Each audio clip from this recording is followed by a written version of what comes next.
স্বাধীনতা দিবসের আগে কোনো রকম নাশকতা ও অপ্রীতিকর ঘটনা এড়াতে তৎপর পুলিশ।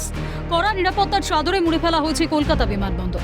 ইতিমধ্যে কলকাতা আন্তর্জাতিক বিমানবন্দরে জারি হয়েছে হাই অ্যালার্ট।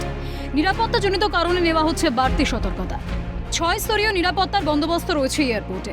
তার মধ্যে 5টি স্তরের সিকিউরিটি দেখছেন সিআইএসএফ জওয়ানরা। শেষ ধাপে সবকিছু ঠিকঠাক রয়েছে কিনা দেখে নিচ্ছেন বিমানবন্দরের কর্মীরা। সম্প্রতি রাজ্য পুলিশের এসটিএফ এবং কেন্দ্রীয় গোয়েন্দা সংস্থাগুলির অভিযানে একের পর এক চাঞ্চল্যকর তথ্য ও জঙ্গি যোগসূত্র সামনে আসার কারণে এই কড়া নিরাপত্তা ব্যবস্থা নেওয়া হয়েছে। প্রথম ধাপ, প্রবেশ পথে নাকা বা প্রাথমিক তল্লাশি।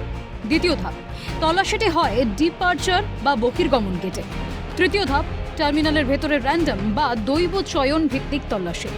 চতুর্থ ধাপ, এরিয়া ডমিনেশন সিস্টেম। এক্ষেত্রে সিআইএসএফ কর্মীরা কড়া নজর রাখেন যাতে কোনো যাত্রী তাদের মালপত্র ফেলে না যান। পঞ্চম ধাপ, তল্লাশিটি হয় সিকিউরিটি হোল্ড এরিয়ার ভেতরে। ষষ্ঠ ধাপ, সংশ্লিষ্ট বিমান সংস্থা দ্বারা সম্পন্ন হয়। স্বাধীনতা দিবসের আগে পাক জঙ্গির সঙ্গে বেশ কয়েকজনকে কিন্তু গ্রেপ্তার করা হয়েছে এবং দুদিন আগেই কিন্তু এক জঙ্গিকে গ্রেপ্তার করা হয়েছে এবং তার পর কিন্তু কলকাতা বিমানবন্দরে দেখা যাচ্ছে যে স্বাধীনতা দিবসের আগে বাড়তি নিরাপত্তা, যেরকমটা কিন্তু এর আগে জানা যাচ্ছিল যে প্রতি বছর যে নিরাপত্তা থাকে সেই নিরাপত্তার থেকে এবছর একটু বাড়তি নিরাপত্তা রয়েছে। বিমানবন্দরে যারা নিরাপত্তার দায়িত্বে থাকে সিআইএসএফ কর্মীরা, তারা কিন্তু এইভাবেই প্রত্যেকটা গাড়িকে কিন্তু সার্চ অপারেশন চালাচ্ছে, যেগুলো বিমানবন্দরে প্রবেশ করছে কোথায় কিছু রয়েছে কিনা গাড়ির ভিতরে সেইগুলো যেরকম দেখা যাচ্ছে। পাশাপাশি ডগ স্কোয়াডকে নিয়ে আসা হয়েছে, ডগ স্কোয়াড আর দিয়েও কিন্তু গাড়ি পরীক্ষা করা হচ্ছে। শুধু তাই না, মেটাল ডিটেক্টরও কিন্তু ব্যবহার করা হচ্ছে সিআইএসএফ এর তরফ থেকে। এছাড়া অতিরিক্ত নিরাপত্তা নিশ্চিত করতে প্রতিটি শিফটে বাড়তি সিআইএসএফ কর্মী মোতায়েন করা হয়েছে। পাশাপাশি নিরবিচ্ছিন্নভাবে বিডিডিএস ডগ স্কোয়াডও মোতায়েন করা হয়েছে। অন্যদিকে স্বাধীনতা দিবসের আগে হর ঘর তিরঙ্গার প্রচারে নামে কলকাতা বিমানবন্দরের কর্মী ও সিআইএসএফ জওয়ানরা। বৃহস্পতিবার বিকেলে কলকাতা বিমানবন্দর চত্বরে জাতীয় পতাকা নিয়ে র্যালি করেন তারা।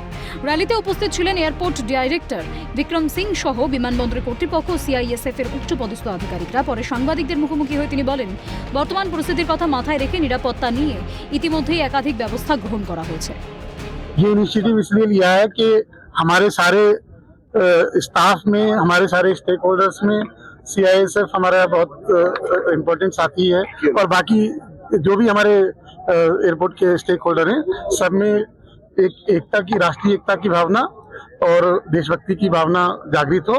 हम लोग जो है, जो भी रिक्वायर्ड इनपुट है उसके हिसाब से जो जरूरत है सिक्योरिटी के लिए, वो सब कुछ हम लोग स्टेप्स ले रहे हैं और उसको अलग से इसमें बताने की जरूरत नहीं होती। वो स्टेप्स हम लोग ले रहे हैं जो रिक्वायर्ड स्टेप्स हैं। স্বাধীনতা দিবসের প্রাক্কালে পশ্চিমবঙ্গে নাশকতা ও গুপ্তচর বৃত্তির আশঙ্কায় রাজ্য জুড়ে চূড়ান্ত সতর্কতা জারি করা হয়েছে।